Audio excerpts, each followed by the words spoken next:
Bonjour, je vous propose aujourd'hui une nouvelle vidéo intitulée « Le pouvoir de la vérité ». Alors pourquoi cette vidéo? Je propose cette vidéo parce que dans les milieux spirituels, dans les milieux du développement personnel, j'ai souvent entendu des affirmations du genre « c'est ta vérité, il n'y a pas de vérité, chacun sa vérité ». Et quand on y réfléchit un petit peu, ce genre d'affirmation est tout à fait absurde et indéfendable. Je donne quelques exemples. Par rapport à un objet, par exemple. Je prends un objet, je sais pas, par exemple une cuillère, elle est en métal, ou elle est en bois, ou elle est en plastique, si vous voulez. Ce sont des vérités. Et si d'une cuillère en métal, on dit qu'elle est en bois, c'est faux. Donc finalement, qu'est-ce que la vérité ? La vérité n'est pas un concept, la vérité est une caractéristique. C'est-à-dire, c'est la qualification d'une affirmation, d'un énoncé. On peut dire d'une affirmation qu'elle est vraie ou qu'elle est fausse. Et autre exemple, la Terre n'est pas plate, elle est ronde. Et ceux qui pensent que la Terre est plate, je me permets de le dire, se trompent. Ils n'ont pas réellement étudié la question sous un angle logique, rationnel, analytique. Autre exemple qui montre bien à quel point cette question est essentielle, l'affaire Dreyfus. Dreyfus est innocent, il n'est pas coupable. Et donc des hommes se sont écharpés au début du XXe siècle sur cette question de l'affaire Dreyfus. Et les Dreyfusards avaient raison, les anti-Dreyfusards avaient tort. Donc on pourrait multiplier ainsi les exemples pour montrer que ce qu'on appelle en philosophie le relativisme, c'est-à-dire la doctrine selon laquelle il n'y a pas de vérité, est une doctrine absurde et indéfendable. C'est-à-dire que toute affirmation peut être qualifiée de vraie ou de fausse si elle est correctement énoncée, si vous voulez. À chaque affirmation précisément et correctement posée, on peut dire que cette affirmation est vraie ou erronée. Alors pourquoi donc il y a cette idée tellement répandue, et pas seulement dans les milieux spirituels, également on le verra dans ce qu'on appelle les milieux postmodernes, le postmodernisme, pourquoi cette idée selon laquelle il n'y a pas de vérité?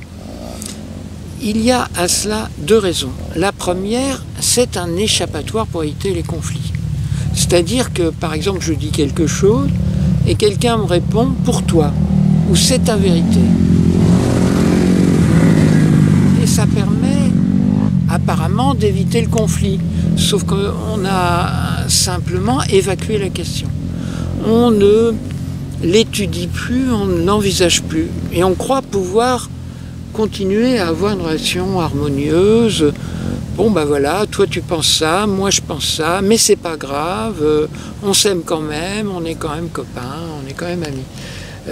On n'a rien réglé du tout. Et si vous voulez, si on ne règle pas les contentieux, les différends, les désaccords, eh bien on vivra une relation tout à fait superficielle. Et ça donne lieu à des relations tout à fait insignifiantes, puisqu'on ne peut plus parler de rien, vu qu'il n'y a pas de vérité. Si vous voulez. Ça va avec la doctrine du non-mental, dont j'ai montré dans ma vidéo « Le mental, l'ego, deux ennemis imaginaires », qu'elle était tout autant absurde. La deuxième raison pour laquelle beaucoup adoptent ce point de vue irrationnel du relativisme, donc l'idée selon laquelle il n'y a pas de vérité, c'est que la vérité, l'affirmation de la vérité, est considérée souvent comme dominatrice, oppressive.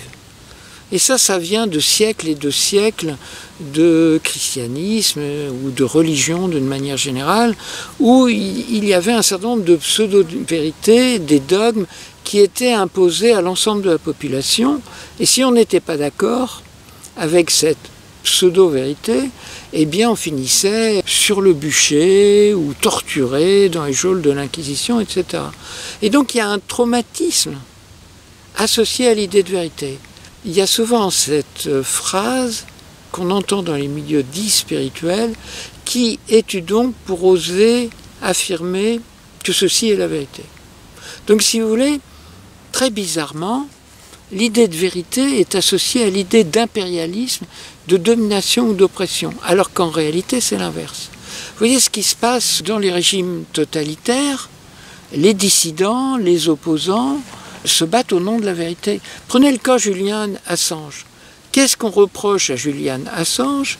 D'avoir révélé un certain nombre d'affirmations dérangeantes.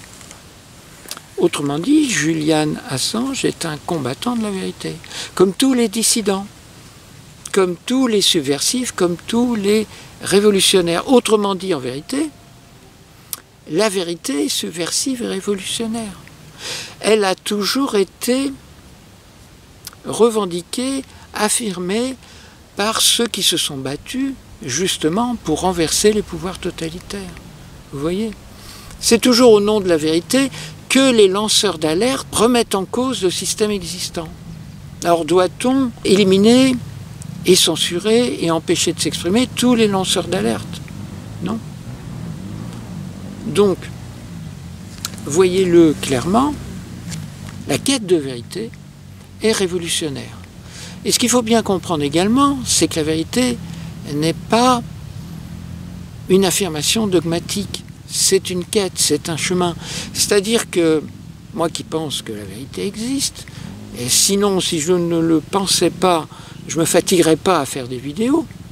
Je fais des vidéos parce que je pense que ce que je dis est vrai, sans pour autant vouloir l'imposer à qui que ce soit.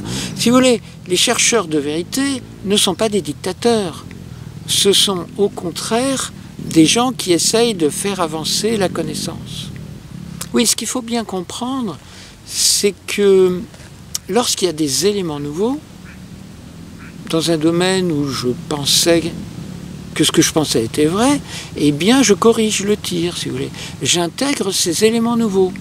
C'est le principe même de la science. La science, c'est un work in progress. La science se fait petit à petit en intégrant des éléments nouveaux qui parfois font s'écrouler l'ordre précédent de la connaissance. Mais néanmoins, il y a une recherche de vérité. S'il n'y avait pas de science, il n'y aurait pas de connaissances scientifiques et donc on ne pourrait pas construire des appareils précieux et qui fonctionnent. Si vous voulez, le seul fait qu'existent des technologies montre qu'il y a des connaissances qui certes peuvent être mises en cause, mais qui néanmoins fonctionnent pour donner lieu à des appareils, des technologies, etc. On ne pourrait rien faire, non seulement rien dire, mais rien faire, s'il n'y avait pas de vérité. Donc je vous propose de devenir des chercheurs de vérité et non pas des étouffeurs de vérité et à abandonner le relativisme. Pourquoi ? Parce que le relativisme mène à la décadence, mène à la mort de l'esprit, à la mort de l'intelligence. Et j'observe que les milieux qui ont adopté la norme relativiste sont des milieux en pleine décadence. Ce sont des milieux décadents.